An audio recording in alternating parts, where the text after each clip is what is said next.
Dear students, आज हम discuss करने जा रहे हैं नेसेसरी कंडीशन फॉर इंटरफेरेंस। तो जो इंटरफेरेंस है या व्यतिकरण है उसके लिए आवश्यक शर्तें जो हैं वो क्या होती हैं उसको हम डिस्कस करेंगे। तो सबसे पहली जो कंडीशन है वो ये होती है कि जो वेव्स हैं, दो वेव्स से ही इंटरफेरेंस होता है।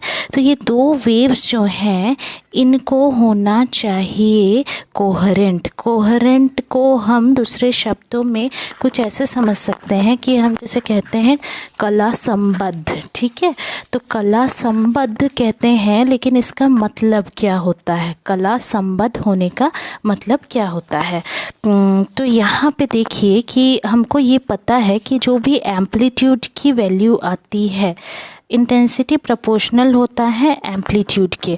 और साथ में ये भी मालूम है कि जो एम्पलीट्यूड की वैल्यू आती है वो पूरी तरह से डिपेंड किस पे करती है? फेज डिफरेंस फाई पे करती है, ठीक है। जो आयाम की वैल्यू आती है वो फाई पे डिपेंड करती है। तो ज़रूरी है कि जो फाई है, ये जो फाई है कलांतर जो है, ये बिल्कुल भी दो वेव्स के बीच में जो ये डिफरेंस है फाई 1 फाई 2 का जो डिफरेंस आएगा वो टाइम के साथ चेंज नहीं होना चाहिए, ठीक है। क्यों नहीं होना चाहिए? टाइम के साथ चेंज नहीं होगा यानी कि जो इंटरफेरेंस का इफ़ेक्ट हमको मिलेगा वो टाइम के साथ कांस्टेंट रहेगा, ठीक है। नहीं तो फिर क्या होगा? इंटरफेरेंस जो है वो कांस्टेंट नहीं होगा और वो बार बार बदलते रहेगा, जिसकी वजह से किसी एक पॉइंट पे जो आपकी इंटेंसिटी है, एक ही पॉइंट पे कभी वो मैक्सिमम मिलेगी और कभी वो आपको मिनिमम मिलेगी। तो दो सोर्सेस, दो ऐसे सोर्स, ठीक है, सोर्स में से ही लाइट वेव्स आ रहे हैं और उन्हीं के बीच में इंटरफेरेंस होता है। तो दो सोर्सेज जो हैं जो वेव्स एमिट कर रहे हैं उनके बीच में जो फेज़ डिफरेंस है, मान लीजिए इसका फाई 1 है, इसका फाई 2 है, ये टाइम के साथ चेंज नहीं होना चाहिए, ठीक। साउंड वेव्स के केस में ये चीज़ पॉसिबल है कि हम आसानी से फेज डिफरेंस को कांस्टेंट रख सकते हैं दो अलग अलग सोर्स ले करके, ठीक है। लेकिन जो लाइट वेव्स हैं वो दो अलग अलग सोर्स अगर हम लेते हैं तो वो बार बार बदलता है टाइम के साथ में। तो इसी वजह से जो इंटरफेरेंस है वो हमको नहीं मिल पाता है। लेकिन क्यों बदलता है ये आपको बता दें। लाइट वेव्स जो हैं, जैसे कोई सोर्स है उसमें से लाइट वेव्स आ रही हैं आपकी, तो वो एमिट कब होती है? जब जो एटम्स हैं वो एक्साइट होते हैं। खूब सारे एटम्स जो हैं उनके एक्साइटेशन से ही लाइट वेव्स एमिट होती हैं। और जो एक टाइम पे एक एटम ने एमिट किया लाइट और दूसरे टाइम पे दूसरे एटम ने एमिट किया लाइट, ये प्रोसेस जो है ये कंटिन्यू होते रहता है। तो लाइट वेव जो है इस तरीके से हमको सोर्स से मिलता है और वो कंटिन्यूस नहीं होता है, बल्कि वो कैसे होगा? वो पल्स के फॉर्म पे होगा, ठीक है ना। तो पल्स अलग अलग एटम से उसमें से निकल रहा है। तो हर एक एटम असल में जो सोर्स से एमिट होता है, हर एक एटम से एक एक वेव निकल रहा है। ये एटम से एक एक वेव निकल रहा है इंडिपेंडेंटली। तो शुरुआत में जो सोर्स है वो मतलब जो लाइट हमको मिल रही है फेज़ के बदलने से, जो बार बार फेज़ का चेंज हो जा रहा है वो चांस पे डिपेंड करता है। क्योंकि हमको ये पता है कि जो एटम है वो एक्साइटेड स्टेट में 10⁻⁸ सेकेंड तक के रह सकता है, उसके बाद वो वापस आ जाता है। तो दो अलग अलग अगर लाइट सोर्स है वो कभी भी कोहेरेंट नहीं हो सकता, कोहेरेंट सोर्स नहीं हो सकता है। और दो लाइट सोर्स को अगर हम चाहते हैं कि दो वेव्स जो हैं वो हमारे कोहेरेंट हों, दो अलग अलग सोर्स तो कोहेरेंट नहीं हो सकते हैं, ठीक है ना। तो दो वेव्स जो हैं हम चाह रहे हैं कि ये कोहेरेंट हो, तो इसके लिए ज़रूरी है कि दोनों को ही एक सोर्स से एमिट करवाया जाए ताकि जो फेज़ डिफरेंस में चेंज है वो बराबर हो, ठीक है। तो फेज़ डिफरेंस जो है वो कांस्टेंट होना चाहिए। कांस्टेंट फेज़ डिफरेंस होने से ही फिर हमको इंटरफेरेंस की कंडीशन मिल सकती है। तो कांस्टेंट फेज़ डिफरेंस के लिए जो दो कोहेरेंट वेव्स हैं, एक सिंगल लाइट सोर्स से दो कोहेरेंट वेव्स हमको मिलें, to get to coherent waves. Coherent मतलब जिनका फेज़ डिफरेंस टाइम के साथ चेंज नहीं हो रहा है या कांस्टेंट है हमने कहा। तो दो कोहेरेंट वेव्स हमको मिले, उसके लिए from single source, from one source लिख सकते हैं हम। तो उसके लिए दो तरीके हैं, मेथड हैं। एक है आपका बाय डिवीजन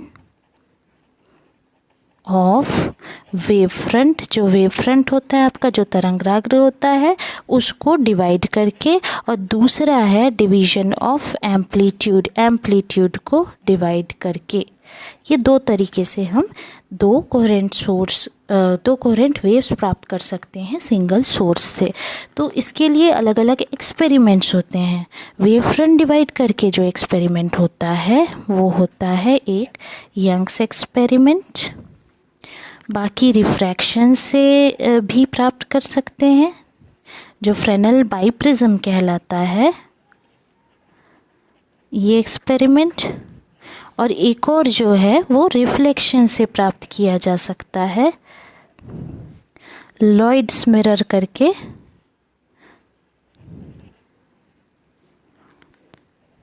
एक्सपेरिमेंट होता है। और जो दूसरा है यानी एम्पलीट्यूड के डिवीजन से भी हम प्राप्त कर सकते हैं, ऐसा हमने जो कहा था। तो एम्पलीट्यूड के डिवीजन से कैसे प्राप्त कर सकते हैं, जो इंटरफेयरिंग वेव्स हैं आगे भी हम डिस्कस करेंगे जब हम दूसरे डिवीजन ऑफ एम्पलीट्यूड वाले एक्सपेरिमेंट्स करेंगे। जो इंटरफेयरिंग वेव्स हैं उनको बार बार पार्शियल रिफ्लेक्शन और रिफ्रैक्शन से पास करवाया जाता है, या इंसिडेंट वेव को बार बार रिफ्लेक्ट और रिफ्रैक्ट करवाया जाता है ट्रांसपेरेंट फिल्म से। ठीक है, इसके लिए जो एक्सपेरिमेंट है जो कि बहुत इम्पॉर्टेंट है वो है न्यूटन रिंग, और दूसरा है माइकलसन्स इंटरफेरोमीटर। ये दो ऐसे एक्सपेरिमेंट हैं आपके। ठीक है, तो पहली नेसेसरी कंडीशन हमारी हो गई। अब जो दूसरी कंडीशन है वो ये है, दूसरा कंडीशन कहता है कि जो सोर्स है लाइट का, दोनों वेव्स जो आ रहे हैं वो सोर्स होना चाहिए मोनोक्रोमैटिक।